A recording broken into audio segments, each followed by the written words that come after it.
আসসালামু আলাইকুম রহমতুল্লাহি ওয়া বারাকাতুহু। প্রিয় মুসলিম ভাই বোনেরা, আশা করি আল্লাহ তাআলার অশেষ রহমতে সকলেই অনেক ভালো আছেন।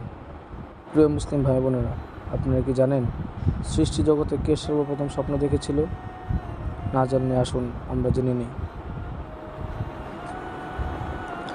উস্তাদ আবু সাআদ ওয়াহাব ইবনে মুনাব্বিহ হতে বর্ণনা করেন, জগৎ সৃষ্টির পর আল্লাহ তাআলা হযরত আদম আলাইহিস সালামকে জিজ্ঞাসা করলেন, হে আদম, তুমি আমার সৃষ্টিজগৎ দেখেছ? বলো তো, তোমার সমকক্ষ ও সাদৃশ্য কোনো কিছু দেখেছ কি? উত্তরে হযরত আদম আলাইহিস সালাম বললেন, না হে আমার রব, দেখিনি।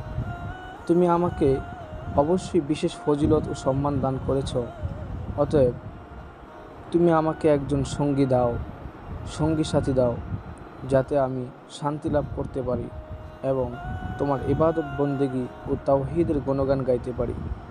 আল্লাহ তাআলা বলেন, হ্যাঁ অবশ্যই আমি তা দান করব।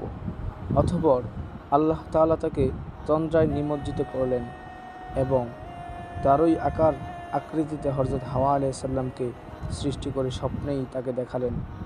আর এটাই হলো সৃষ্টি জগতের প্রথম স্বপ্ন, যা আদম আলাইহিস সালামকে দেখানো হয়েছিল। হযরত আদম আলাইহিস সালাম তন্দ্রা হতে জাগ্রত হয়ে হযরত হাওয়া আলাইহিস সালামকে শিয়রে বসা দেখতে পেলেন। আল্লাহ তাআলা আদম আলাইহিস সালামকে জিজ্ঞেস করলেন, হে আদম, তোমার শিয়রে বসা মহিলাটি কে? হযরত আদম আলাইহিস সালাম বললেন, হে ইলাহি, এটা ওই স্বপ্নের বাস্তব রূপ যা তুমি আমাকে ঘুমন্ত অবস্থায় দেখিয়েছ। সুবহানাল্লাহ। এই হলো সৃষ্টি জগতের সর্বপ্রথম স্বপ্ন দেখনেওয়ালা হযরত আদম আলাইহিস সালাম। মুসলিম ভাই বোনেরা, স্বপ্নের ব্যাখ্যার জন্য আমরা এখন স্বপ্নের ব্যাখ্যা করে যাব ইনশাআল্লাহ। আপনার কাঙ্ক্ষিত স্বপ্নের ব্যাখ্যা পেতে আপনি অবশ্যই আমাদের চ্যানেলটি সাবস্ক্রাইব করে পাশে থাকবেন।